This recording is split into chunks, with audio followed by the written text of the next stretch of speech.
Hi everyone, I'm Laura Taylor, and um, I've been kind of inspired to help people out. Um, basically, kind of like a short version of my story. 2014, I was diagnosed with Guillain-Barré syndrome. Um, that took me about probably almost a year to recover fully, by like walking and everything again because it does paralyze you. Basically, your own body attacks your yourself and your myelin sheath. So like the good stuff in your body is attacking. Um, so I was on life support. I was paralyzed. Had to learn everything again. Had a peg tube. Had a trach. You name it. I've been through it.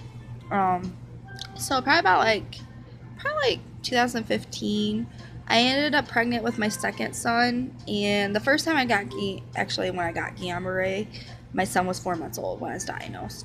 My first son.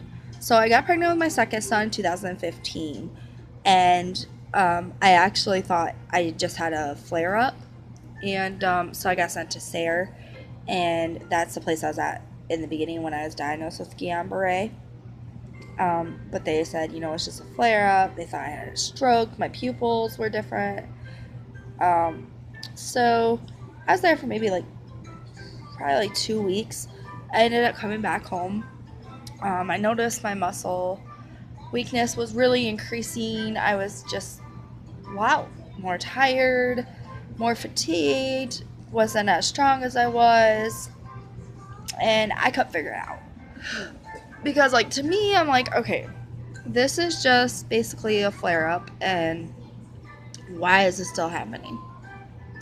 So I went and signed up with a neurologist in Dubois, Dr. Pigeon.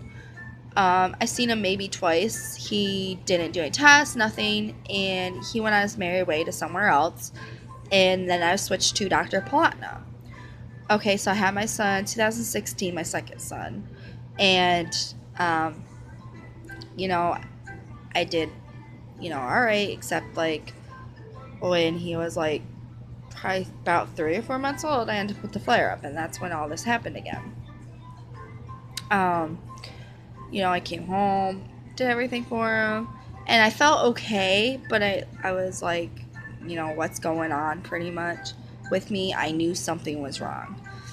Um, so then I got pregnant with my third son in 2016, had it, and he had no issues with that pregnancy except, I was very weak and very tired.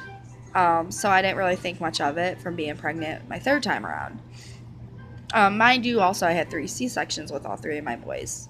So after I had my son Cortez, my third last son, I had a hysterectomy after, and I had my tube tied like right then and there when I had my C-section, and then um, a month later, I ended up having a hysterectomy because I found out I had endometriosis, and it actually went through my intestines and was causing so much bleeding and pain. So they had to do a hysterectomy, which I was fine with. I was done at 3 kids. I was done. Anyway, so I felt, even more weaker, and I thought maybe just the surgeries and such. So it was probably, let's see, a Starsian Platna. She ran, nerve conduction tests and such. And then uh, September, actually, after I had my hysterectomy, which is crazy, I ended up going to her to get my results. And she diagnosed me with chronic inflammatory demyelinating polyneuropathy. And I didn't know what that was. I really had not a clue. I just knew I was in a lot of pain, and my muscles were getting weaker by the days. And I was like, well, what is that? She's like, it's a chronic form of Guillain-Barré. And I was like, okay. And I said, well, what can I do? And she said, there is no treatment. It is chronic. The only thing we could do is do IVIG treatments, which is an IV treatment, um, 1 time a month, and it's like 6, 7 hours long. sometimes 5. It just depends all like how, everything being set up. I said, okay. Well, my veins are super bad, and I already get iron infusions because I'm very anemic. So I'm like, okay. So I said, the nurses were having trouble getting my veins when they first started coming in, and I'm like, all right, what? So I call, so my nurse is like, have you ever thought about a chest port? I'm like, I don't even know what a chest port is, honestly. And she was like, it's just they put a little slit, you'll be asleep, put a little slit in your chest, put the port in, and then you'll go straight in, so they don't have to worry about your veins. I'm like, I was a little skeptical, scared. I'm like, well, can't, you get an infection easy? Like, can't it kill you if you get an infection? Like, because I'm a CNA. So she's like, you won't die, but like, yeah, it can really hurt you. But she said if the nurse like really knows what they're doing and they do the sterile process, then no, it won't hurt you. I said, you know what, I'm sick of getting jabbed. I'm like, why not? Let's give this a go. So I actually, I have a chest port. My thoughts were, it's going to be this thing that sticks out of my chest, and they can just easily put a needle through there. I didn't know that the needle is like this long, and they actually have to prick you like a pin and get it in a certain spot in. So every time they're pricking that scar. It doesn't hurt, it's just very uncomfortable. It makes me feel like I'm going to throw up a lot of the times because I know what spot it's in. But it has definitely saved my veins since I've gotten the chest port. So far, like, I have to have this treatment for a year. And, so, what am I going to do? The chest port's the best way to go. So anyway, it was last week I went. I've been having the most horrific pain from my tailbone to the middle of my back. I went to pain management in Charles Cole, and he wanted to do injections in my lower back and he mentioned burning nerves in my lower back. And I'm like, what's, the risks? And he's like, I'll have a nurse call you or the nurse will come talk to you, but like, I gotta go see another patient. Okay. He was like, I want to see you next week for, go to short procedure.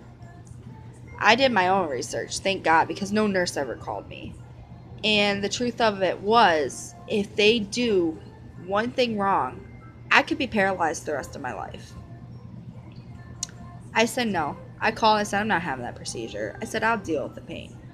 So I thought maybe my neurologist could help. So I got in with her PA. She's super nice, super sweet lady. She's pregnant.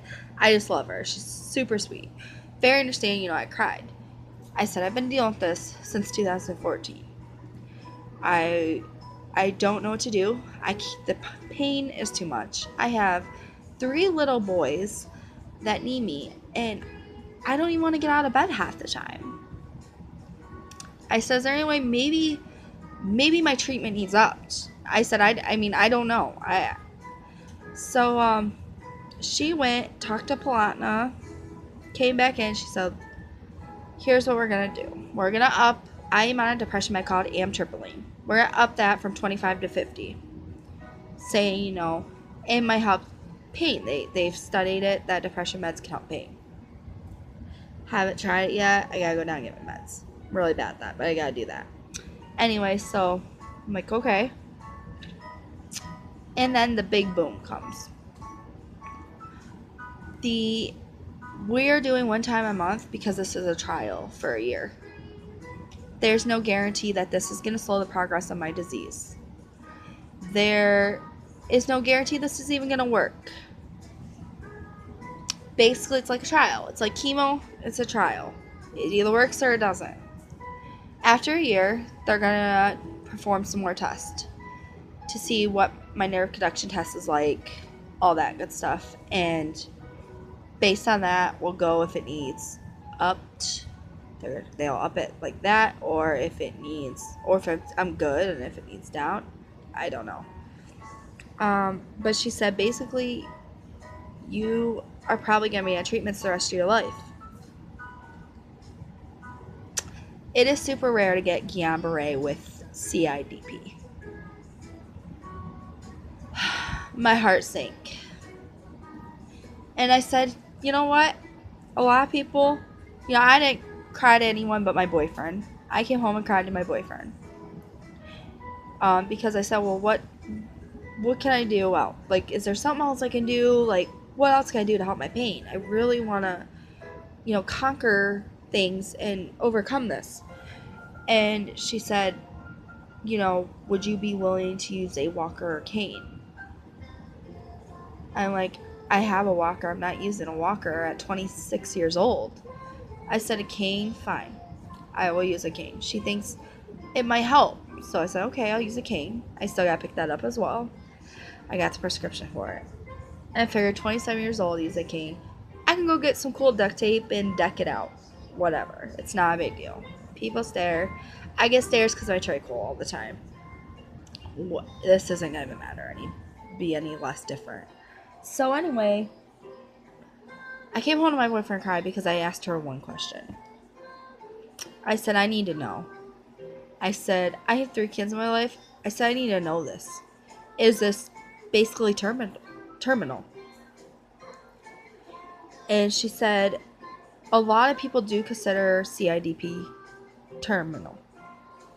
A terminal illness. Because there is absolutely no cure. There's no happy medium with this disease. I can sit here for like not too long before my back really starts hurting and my legs start feeling weaker, and I can't stand up too long. It really sucks. So when I asked them, about, so this can kill me, and she did say, most times it won't. It really just affects your sensory and motor skills. But it acts like MS. Okay, the disease is eventually gonna move up and up and up. So I mean, there's people that live long and healthy lives. So I came home and cried, and I did my own research. I wanted my own research done, and I'm like, you know what? I want to know more, because since I was diagnosed, I've heard other people's stories, but I haven't really done my own research to know myself what I'm up against. A lot of people usually, for like 40s to like 60s, they say it's more common for them to get it. Young persons, it's not so common. Then I found out it's very super, super, super rare to have Guillain-Barré and then go to this. I have been dealing with health issues for years, and I'm over it. I want, I'm not going to say I don't wish that I didn't have Guillain-Barré, because that really brought me out of a dark time. But I'm tired of going to doctors and bad news. So me doing my research and stuff about life expectancy with this, you, basically, yeah, you can live, till 60, 60, 70, it says, sometimes. But usually by 70, you won't make it past 70. And that's sad. And I don't want to be that person. Also, it doesn't help, too. I was diagnosed about 2 weeks ago with fatty liver disease. And I'm like, great. Another thing, what more could happen to me? And what more can... My body is just, honestly, excuse my language, my body is shit. And, that's hard. It's super hard. So, I mean, I thought about, doing this YouTube channel to help other people, maybe. I try to think of 10 positive things when I wake up each morning. And I thank God for another day. Or whoever your higher power is, you thank him for another day. And that's really helped me be a little bit more positive and not think about so much of the negative and so much the disease. Because literally, let's be honest, honestly, since I got diagnosed, it's all been about me and my illness. And I don't want it to be that way. I want it to be about my kids. I want to know how my boyfriend's doing. I don't want it to be all about me. And so I try to just like put my life and my illness on a back burner. When it's treatment day, there's no putting it on a back burner. It's there. And, you know, when I do have my treatment, right now we're fighting an insurance company. I had it for 4 months and all of a sudden they said no. I don't know really what happened there. But,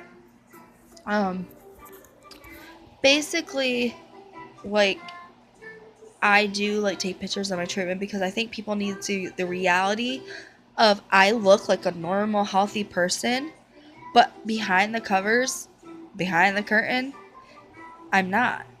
This is really what I go through every once a month, and it's became a part of my lifestyle. I know when treatment day, I know get blankets out.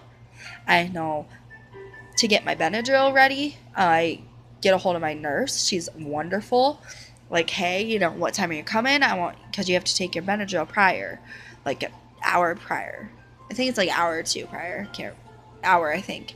And I have to have all this stuff set out of the fridge because if you do the treatment when it's in the fridge, you're going to be super cold.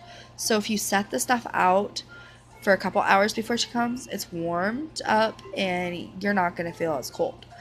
You're going to feel super sleepy. I get very sleepy. They have to take my vitals. It's like, I think it's like every 15 minutes. And most of the time, my blood pressure's messed up every time. I don't know why.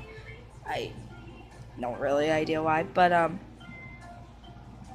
basically, I just need people to see the realness of this disease and that you may say, oh, like, she looks healthy, she looks fine, yeah, she has a trickle, maybe she got in a car accident.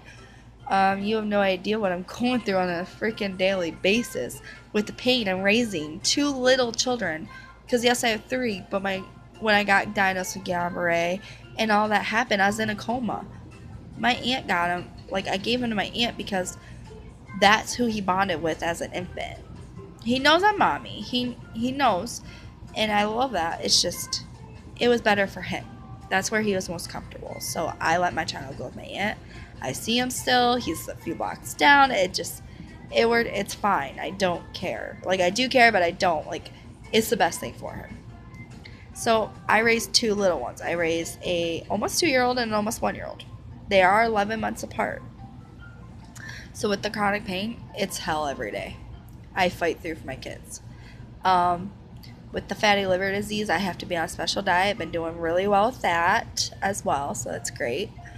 And I don't think, if you have CIDP and you want to message me, I have a Facebook. It's Laura Taylor. I am always willing to talk to anybody about, or just listen, because I have been through the runaround with these doctors, and this neurologist I have, she's great. And I believe she does know what she's doing, and this is the best thing. That, maybe my treatment doesn't need upped right now. She knows what she's doing. I put my trust in her completely. She's so sweet. She's like, she has this accent, but she's so sweet. I just love her. And a lot of doctors, honestly, have given up on me in the past. When I would go for chronic pain, they just thought I was trying to get pain meds, and it wasn't that at all. And I would explain to them, I'm not just a person in here trying to get pain meds. I want something to help the pain. So, this is probably how I got my fatty liver disease. They told me to take 600 milligrams of Tylenol around the clock. Let's be real. There's times pain can get really bad when it's cold. I have a very bad cold intolerance. And I was taking a lot more than I was supposed to because it hurt. It hurts bad. Tylenol wasn't doing a damn thing. So I'm like, oh, let's up it. And, but, on the good days, I'd do it around the clock like normal. And I think that's what caused my fatty liver disease. I'm not allowed to have Tylenol or anything anymore. So, basically, I just don't know what the doctors are thinking. I told them. I told them and told them. Even my nurse was like, why can't you guys give her a low dose of a pain med? Just a low dose. Just to take the edge off her pain. Because my blood pressure skyrockets and you can tell I'm in pain. And no, they wouldn't. I'm a young girl and They looked at me as I'm just trying to pay meds and I'm just the addict. So they gave up on me. Then they're like, oh, well, then this one PA down at my doctor's office, like, hey, like, he's like, let's try to get you some acupuncture and massage therapy. My first question was, does my insurance cover this? No. Okay, you know I don't work. I'm fighting disability currently. Yes. Yeah. I called the closest massage acupuncture. I was going to be paying $600 out of pocket. I don't even get that much a month. Plus, I have my rent. I live in a disability housing. And it's very nice. It's one floor because I can't do stairs much anymore. It was coming to that time where stairs was killing me and taking all my energy. And I need my energy to raise my kids. So they got me in a disability housing. It's super nice. I love it. It's one floor. And basically, like, sorry, I lost my train of thought. Do that a lot, brain fog. I get $190 twice a month from cash assistance right now until I win disability, and $600 in food stamps. I've always worked. Always. I worked at a call center. I worked at a dementia Alzheimer's unit. I worked in fast food. I worked in a gas station. I've worked, let's see, as a CNA. I actually have my CNA until July, till it expires, because last year I tried. I was pregnant. No, not last year. I'm sorry. 2016. I actually got my CNA, and I couldn't do it. I was too weak. But I have it there as a backup, but it does expire in July. I would love to go PRN as needed, but who's going to hire me? Let's be realistic. But it is an accomplishment of mine. So, like, I don't give that much. I'm like, there's no way I can do that. I said, no way. And I said, and the thing is, I asked, the massage therapist and acupuncture therapist, I said, how often do you have to get these? And they said, well, you have to keep up with them every 2 weeks. You expect me to pay $1,200 out of pocket on something I have every 2 weeks to just relieve this pain? But here, there are people, and this is the harsh truth, there are people who don't even need pain meds. Who don't, who abuse them, who doesn't give a crap about the people that are severely in pain, and because those people are abusing pain meds, now the people that are really in pain, here's the kicker, we can't get pain meds. We can't get any help. But people can lie and say their back hurts, or, oh my gosh, like, oh, my chest hurts so bad. And what's the doctor do? Pain pills.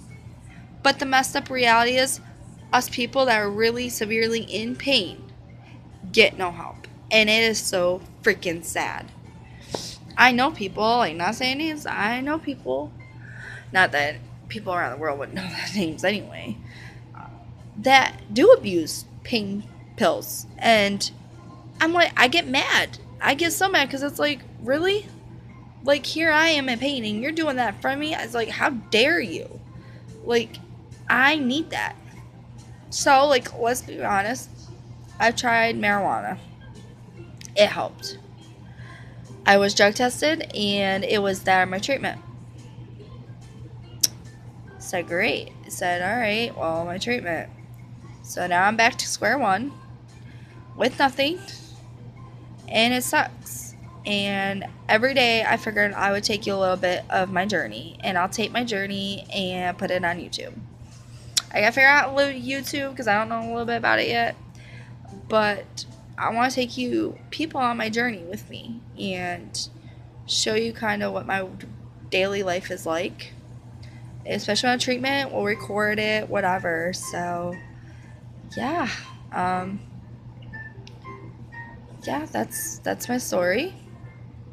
And I do have a Facebook. It's Laura Taylor. And if you have any questions, anything you just want to say, message me, please. And I would be more than willing to give you any advice, anything I have. Also, When I had Guillain-Barré, I ended up with MRSA. I ended up with oh gosh, freaking! I'm sorry, my brain fog. C. diff. Um, so many MRE. I've ended up with so many nasty things when I was going through Guillain-Barré. So basically, like if you have that, because a lot of people don't get that stuff, and I'm here to talk. So I hope you all have a lovely day, and I'll see you guys tomorrow. Bye.